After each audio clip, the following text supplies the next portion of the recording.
Imagine stepping outside your back door into a garden that feeds you, heals your soil and welcomes in wildlife. That's the magic of a backyard food forest. And today I'm going to show you exactly how to design one, step by step, starting with a blank piece of paper and ending with a plan that fits your space, your tastes and your life. Let's get started. So what is a backyard food forest? Well, it's a way to grow in a small space, but with using layers to maximise the use of the vertical space that you have in your garden and to grow it in a way that mimics the natural ecosystem of a young woodland. This is a really productive and beautiful and easy way of growing your own food. And it's not just about growing food, you can also grow medicine, you can grow plants for crafting, and you can also provide amazing habitat for all sorts of wildlife to share your garden with you. And this way of growing works even in the smallest garden, in shady yards, in urban spaces, anywhere that you've got enough space for even just a large container, you can grow in this way. So what I'm talking about today is really focusing on the low maintenance aspect of growing your own food. No sowing seeds every year, pricking them out, fighting off the slugs. It's just a completely different way of approaching food growing. So where to start? Even though you might want to jump straight into putting pen to paper, making sketches and drawing your plan, we need to start with observation. And those observations that we make will inform everything else that we do, from where we decide to put the plants and what kind of plants we're going to grow. So it's a really important step you don't want to miss out. And it's things like, where is the sun and the shade in the garden? So this giant hedge behind me luckily doesn't cast any shade on the garden, but the hedge on the other side does. So I put that on my little scribbled plan that I'm making. You want to think about where's the prevailing wind. So when you get really strong damaging winds, if you get that in your garden, which direction do they come from? Do you have any sort of really damp, boggy areas in your garden, or is the soil really bone dry? What kind of soil do you have? I've got a video which I'll put a link in the description below to find out what your soil type is. All these different things we want to put on our garden. What kind of routes do we take through the garden? Do we have paths that actually we end up bypassing and trampling through the flower bed? All of these different elements within our garden are really important in terms of observing and taking notes to inform how we design our food forest. Ideally, in permaculture, we all say 1 year is a great time in which a whole year of observation to see your garden in every season. An area that might be sunny in summer, might be boggy in winter. So ideally, if you have a whole year, great. If you don't, you can just get started with what you can observe now. It's not ideal, but sometimes we just have to start with what we've got. You also want to do a bit of observation and record like what you actually want from your food forest as well. What kind of crops might you want? Do you want salad plants, berry plants?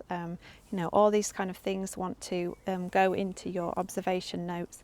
And even I like to do a bit of a collage as well, just to get an idea of any kind of materials that I want to include in the garden, the kind of look and feel of the garden that I'm going for as well. So people sometimes get a bit hung up about the different layers within a forest garden and how to put those together. So I just wanted to do a quick demonstration of how to place those together. So in forest gardening we have the main tree layer, so that's a large tree, something like an oak or a sweet chestnut, which obviously we don't have room for in a small garden like this. So we concentrate more on the sub-canopy layer. So here I've got a plum tree. And underneath that I have the shrub layer, but my shrub layer is right over there. That's an Eleagnus, and that's fine. You don't have to put the shrub layer right up against the tree. Below the shrub layers, then we've got the herbaceous layer. So I've got something like these Welsh onions and some Astrantia for pollinators. Below that layer, I've got a ground cover of Viola sororia and some Ajuga as well, which are covering the ground really effectively. Some of the crops that we have in the root zone are the Jerusalem artichokes and the Chinese artichokes, and they will be producing a crop below the ground which we dig up to harvest.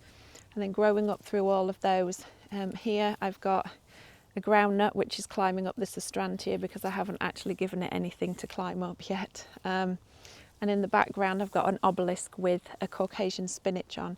So you can see that I've managed to fit all the layers into this one space here, but they're not all necessarily crammed in together as you would see on a drawing or a plan. So when we come inside to do our design, we will hopefully have a base map. It might look something like this, a bit scribbly. And the first thing that I like to do in my design process is actually have a bit of a brainstorm and create a collage.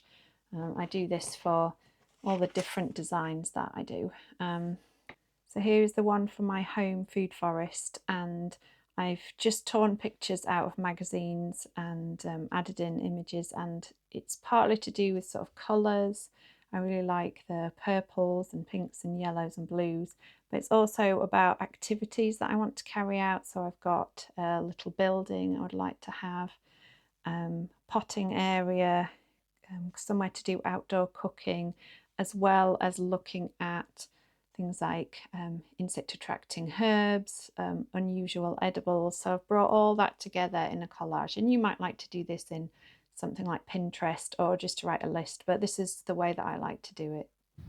And then the next step is to start your plant list, and I have put in the Food Forest Design Workbook this Food Forest Plant Profiles sheet, and I've also got that available as a free PDF, so I'll put the link in the description below. And so if you are quite new to food forest plants, and some of them are quite unusual and different, you might actually like to do a bit of research before you start putting your plant list together to decide whether these are plants that you want to include in your garden or whether they're going to be suitable. So looking at things like is it an annual, perennial or biennial? Does it like lots of sun or lots of shade? Which layer of a food forest does it fit into? What's its height and spread? Because that's quite important when you're coming to put the plants together on a plan. You can look at what kind of root structure it has. That's not as important, but it's quite interesting what its use is. You know, is it mainly for food, or is it maybe a medicinal plant or a fertility plant?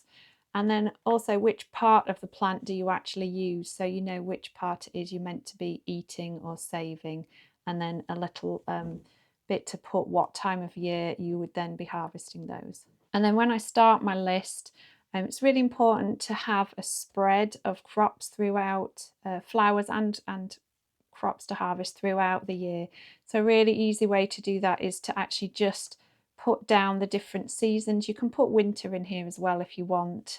There's not much in our climate to be harvesting in the winter, so I haven't included that. So I put spring, summer and autumn, and I've tried to get a fairly even spread, although you can see obviously there's quite a lot going on in the summer and not quite as much going on in the autumn. So in the spring I have things like garlic chives or viola freckles. In the summer I've got some things like lemon balm and roses and alpine strawberries. And then in the autumn I've got things like globe artichoke, sedum telefium, and then some of the flowering plants as well. It's really important for pollinators to have that flowers throughout the whole season as much as possible. And also within the Food Forest Workbook, there's this harvest schedule as well. So not only does that help you to know when to pick things, but when you're actually doing the design process and deciding on plants, it's quite good if you can fill this in and work out actually if everything that you're including is all being harvested in sort of August, September, maybe you want to try and find some crops that you're going to be able to pick during other times of the year as well. So this is just a really nice, easy way to sort of be able to get a good overview of that.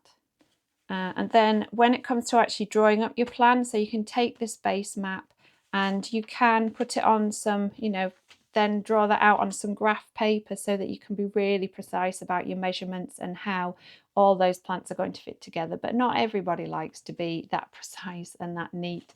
So you can also just do a sort of more rough version where here I've split it into roughly meter squares and I've just fitted the plants in there. And some people don't even like to have a plan and just have a plant list, and I've also done that on several occasions as well, where I've bought roughly the plants that I think will fit in that space, and I've just gone with my plant list and laid them out on the plot and used that as my design rather than actually drawing up a planting plan. But that's usually something that people do when they've had a bit more experience of growing these plants, and they can kind of picture better in their head when they're laying them out on the ground, you know, you might just have a tiny pot, but that's actually going to take up quite a big space once it starts growing. In my sketchbooks, as you can see, they're not neat. They're just ideas and information all put together, a lot of scribbles about plants that I've written down, and then I can come back to later and put them together into a cohesive design. So when you're starting your design, sometimes people are met with a blank sheet of paper and they don't know where to start. But if you're designing a food forest, you can start with one guild. So that's really where something is around a central tree. So say we took an apple tree, and so that was our tree layer, and then we wanted to add in a few shrubs. So if this is the north side, so the sun is coming from here, then I might put, say in the shade, I might put a gooseberry.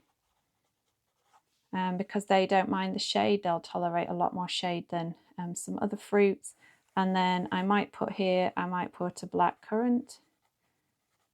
And then maybe over here I might put a rose. And so you can see how I've started with the largest, most permanent feature first, which is the trees. And then I'm going in with the next most permanent features, which are the shrubs. And that's how I design on my food forest. I start with the most permanent and the largest plants first, and then I go down the list. So as with the food forest layers, we've got trees and then shrubs, herbaceous, ground cover, root crops, climbers, and that's really the order in which I put these in. So for some of the shady areas, I might put in some pollinator plants such as pulmonaria. That's also can be used medicinally as well and eaten. And then maybe next to the gooseberry, I might put a sweet cicely. They're really happy in the shade, and they actually grow very nicely with a rhubarb.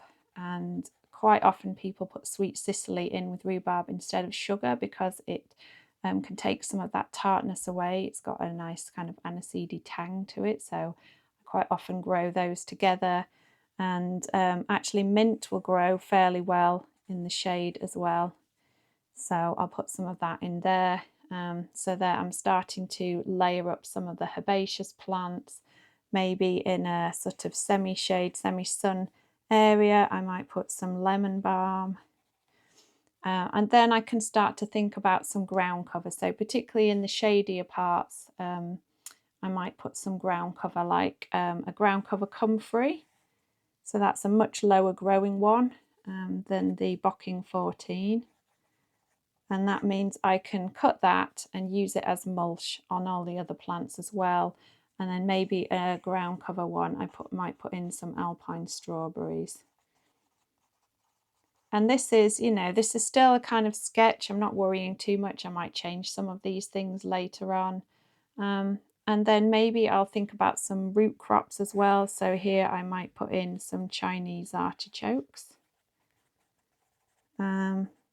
And I can start to layer this up. And then it sometimes is quite tricky to put in some climbers when there's not really an existing structure. So quite often you can miss climbers out altogether, and that's absolutely fine. What I might do is I might maybe put in a kind of wigwam here and grow up some peas. It's fine to put annuals in with the other plants. So you can start to see how quite quickly I've managed to fit in all of the different layers and into quite a small space just under the canopy of this small apple tree. And another thing to bear in mind as well is the function of different plants. So putting in some plants for pollinators to attract beneficial insects, the mulching plants such as the comfrey, which kind of add fertility and organic matter to the soil. And then also if you have sort of quite poor soil, you might want to add in some nitrogen fixers in there as well. So something like lupins or Eleagnus or clover to sort of bring more nitrogen into that. But equally, if you have a lawn, you can just use the lawn clippings as a mulch, and that's a way of bringing in that nitrogen into the garden. If you're interested in this Food Forest Design Workbook, I have it for sale on my stand store. I'll put a link below. And the idea about this is that it's a workbook, and by the time you've worked your way through it, you will have designed your food forest. So it explains the different layers, how to survey your soil so you get an idea of how to choose the right plants for your garden, how to draw out your base map, how to select plants, going through the plant profiles, and then how to put them all together, how to design all the different layers that we've just talked about. And even at the end there's a bit about the harvesting and maintenance schedule, so you can be quite organised in how you look after your forest garden as well. So now you can put together a design that suits your needs and reflects your style. You don't have to get it all right first time, so start with one guild, one plant, and work out from there. So subscribe for more videos about small-scale food forest growing, and check out this video which is all about how to choose the right plants for your food forest.